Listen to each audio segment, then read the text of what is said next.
मणिपुर में हुए घटना को लेकर नगर कांग्रेस कमेटी की ओर से कचहरी चौक पर प्रधानमंत्री नरेंद्र मोदी, गृह मंत्री अमित शाह सहित बाल विकास मंत्री स्मृति ईरानी का पुतला दहन किया गया। पुतला दहन के दौरान कार्यकर्ताओं ने मणिपुर में हुई घटना को लेकर मणिपुर के मुख्यमंत्री का इस्तीफा देने की मांग की। साथ ही प्रधानमंत्री और गृह मंत्री सहित केंद्रीय बाल विकास मंत्री के खिलाफ जमकर नारेबाजी की। मणिपुर में हुए अप्रिय घटना को लेकर जिम्मेदारी देते हुए प्रधानमंत्री के इस्तीफे की मांग कांग्रेस कार्यकर्ताओं के द्वारा की गई। इस दौरान काफी संख्या में कांग्रेस कार्यकर्ता पुतला दहन कार्यक्रम में शामिल हुए। पूरी तरह अराजक दौर से गुजर रहा है और सबसे बड़ा जो आश्चर्यजनक की बात है वह यह है कि प्रधानमंत्री तब अपनी जुबान खोली जब वहाँ की औरतों की असमत लूटी जाने लगी। और वह भी मैं धन्यवाद देना चाहता हूं सोशल मीडिया को कि उन्होंने जब वहां की हकीकत को देश के सामने लाया तब हमारे प्रधानमंत्री ने कहा फिर भी राजनीति की मणिपुर की घटना की तुलना उन्होंने बंगाल और राजस्थान की घटना से की है। आज हम तमाम कांग्रेस के कार्यकर्ता आगाह करना चाहते हैं नरेंद्र मोदी जी को, अमित शाह जी को और स्मृति ईरानी को कि अगर आप में रत्ती भर भी शर्म बचा है, अगर आप महिलाओं का सम्मान लेस मात्र बचा है तो आपको तत्काल गद्दी छोड़ देनी चाहिए। भागलपुर में जल संकट गहराता ही जा रहा है। एक तरफ जहां तपती गर्मी और उमस से लोगों का हाल बेहाल है, वहीं पानी के लिए भागलपुर के सभी वार्डों के लोग त्राहिमाम हैं। पानी की समस्या को लेकर आज वार्ड नंबर 50 और 51 के लोग कमिश्नर कार्यालय के पास अपनी मांगों को लेकर पहुंचे, लेकिन कमिश्नर के नहीं रहने के बाद सभी आक्रोशित लोग नगर निगम में अपनी मांगों को लेकर जमकर प्रदर्शन करने लगे। गौरतलब हो कि मानिकपुर दुर्गास्थान में बीते एक महीने से बंद पड़े मोटर को लेकर वहां की जनता काफी उग्र थी। वहीं कमिश्नर और नगर निगम कार्यालय से लोगों को आश्वासन मिला कि जल्द ही इसका निदान किया जाएगा, तब जाकर लोग माने और वापस घर को लौटे। बहुत ज्यादा परेशानी है। पूरे 50 नंबर वार्ड और 51 नंबर को वो जलापूर्ति होती थी उस बोरिंग से कम वहाँ पे 800 घर का अभी चूल्हा नहीं जल रहा है। यही कह सकते हैं कि बिना पानी के आप चूल्हा नहीं जला सकते, इतनी बड़ी समस्या है। आम जनता को नहीं हो पाया। बार बार यहाँ से निगम से आश्वासन दिया जा रहा था कि अब होगा, लेकिन जनता जब जागी तब सवेरा। जी, वार्ड 50 51 में दुर्गास्थान मानिकपुर में जो बोरिंग है अगले 2 महीने से खराब है। इसके लिए हम लोग मतलब यहाँ पे रखाया भी गया था प्रस्ताव, उस पर कोई सुनवाई नहीं की गई। इसके लिए घेरा हुआ गया है। हमारे वार्ड पार्षद से भी मिले, वो बोल रहे हैं कि नया होगा, 2-3 महीना का समय मांग रहा है। तब तक हम लोग पानी के लिए क्या करेंगे?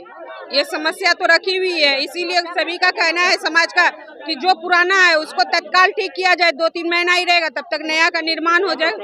बहुत ज्यादा बच्चा सब स्कूल जाना बंद है, पानी लाते फैमिली में सबका तबीयत खराब है। और क्या सर तो बोल रहे हैं कि फील्ड में जा रहे हैं, देखेंगे वहाँ जाने के बाद सर क्या बोल रहे हैं। अब तो सर का निर्णय होगा कि आज ठीक होगी कि कल ठीक होगी। शहर में यातायात व्यवस्था को सुदृढ़ करने के लिए जीवन जागृति सोसाइटी की ओर से शहर के भगत सिंह चौक के पास लोहे के बने 10 बैरिकेडिंग को ट्रैफिक पुलिस के सुपुर्द कर दिया गया। ट्रैफिक पुलिस के द्वारा भगत सिंह चौक से खलीफाबाग जाने वाली सड़क और भगत सिंह चौक से घंटाघर की ओर जाने वाली सड़क के बीचों बीच बैरिकेडिंग लगाया गया है, जिससे दोनों तरफ से आराम से गाड़ी आ जा सके और जाम की समस्या से लोगों को निजात मिले। आज लगाए गए बैरिकेडिंग का देखरेख जीवन जागृति सोसाइटी के द्वारा किया जाएगा। वहीं ट्रैफिक प्रभारी ने बताया कि यहां पर पहले जाम की समस्या अक्सर देखी जाती थी, लेकिन यहां पर बैरिकेडिंग लग जाने के बाद इस समस्या से निजात मिलेगी। वहीं अन्य जगहों पर भी इस तरह की व्यवस्था करने की बात उन्होंने कही। भागलपुर ऐसे तो कई समस्याओं से ग्रस्त है, लेकिन ट्रैफिक एक बहुत बड़ी समस्या है। जिधर जाइए उधर जाम, उधर जाम। आप चले हैं यदि आधा घंटा सोच के तो आप 2 घंटा लगना तय है। और ऐसे में जीवन जागृति सोसाइटी जो लगातार सड़क दुर्घटना पर काम करती है, साथ में यातायात पर काम करती है। हम लोगों ने ट्रैफिक डिपार्टमेंट से जो पुलिस के विभाग हैं उनसे हम लोगों ने कंसल्ट किया और अभी हम लोग तत्काल 10 डिवाइडर दिया और जो अभी शहीद चौक घंटाघर के पास लगा है, आप देख सकते हैं कि इस डिवाइडर से कितना स्मूथ यातायात हो गया है और लोग बिना जाम के घूम जा रहे हैं और ये सुगम हो रहा है। मैं यहाँ के जनता से अपील करना चाहूँगा कि आप जो चलते हैं तो आप थोड़ा सा सेंस अपने पास रखिए और यहाँ जो यातायाती पुलिस जो है आपके लिए प्रबंध करती है उसको थोड़ा फॉलो करिए। कहीं भी अपने लाइन में पंक्ति में बने रहिए। थोड़ा सा भी जगह मिलता है कि घुस जाते हैं लोग, ये बहुत बड़ी त्रासदी है। परिपक्वता का आप अपना परिचय दीजिए और जो यातायात का रूल्स है उसको फॉलो करिए। सावन महीने में एक तरफ जहां श्रद्धालुओं का जत्था सुल्तानगंज से वैद्यनाथ धाम की यात्रा कर रहा है, वहीं भागलपुर से भी 108 श्रद्धालुओं का एक जत्था बासुकीनाथ धाम रवाना हुआ। भागलपुर की याराना भक्त मंडली द्वारा भव्य यात्रा निकाली गई, जिसमें बरारी गंगा घाट से जल लेकर कावड़िया स्थानीय गोकुल गार्डन पहुंचे, जहां से पूजा आरती कर मुख्य बाजार भ्रमण करते हुए बासुकीनाथ धाम के लिए रवाना हुए। ये सभी कावड़िया 7 दिनों में बासुकीनाथ धाम पहुंचेंगे। वही बताया गया कि 13 वर्षों से याराना भक्त मंडली भव्य कावड़ यात्रा निकालती आ रही है। भागलपुर नगर निगम क्षेत्र के वार्ड नंबर 13 के रहने वाले मोतीलाल साहब पिछले 2 साल से जिले के वरीय पदाधिकारियों के कार्यालय का चक्कर काट रहे हैं। दरअसल पीड़ित मोतीलाल शाह ने 2014 में परवत्ती में बने अपने दुकान को भाड़े पर वर्तमान पार्षद रंजीत मंडल को 5 सालों के एग्रीमेंट पर दिया था, लेकिन 2019 में एग्रीमेंट समाप्त हो जाने के बाद न तो रंजीत मंडल के द्वारा उन्हें किराया दिया जा रहा था और न ही दुकान खाली कर रहे थे, जिसको लेकर वह जिलाधिकारी से लेकर वरीय पुलिस अधीक्षक के कार्यालय और क्षेत्र के उप महानिरीक्षक कार्यालय के चक्कर काट चुके हैं, लेकिन आज तक कोई हल नहीं निकल पाया। वही वार्ड पार्षद के द्वारा उन्हें धमकी दी जा रही है कि दुकान को वह भूल जाए। इनका मामला क्या हुआ है? वही 14 से लिया है। कौन रंजीत मंडल। कौन है रंजीत मंडल? Ward commissioner. कहाँ का?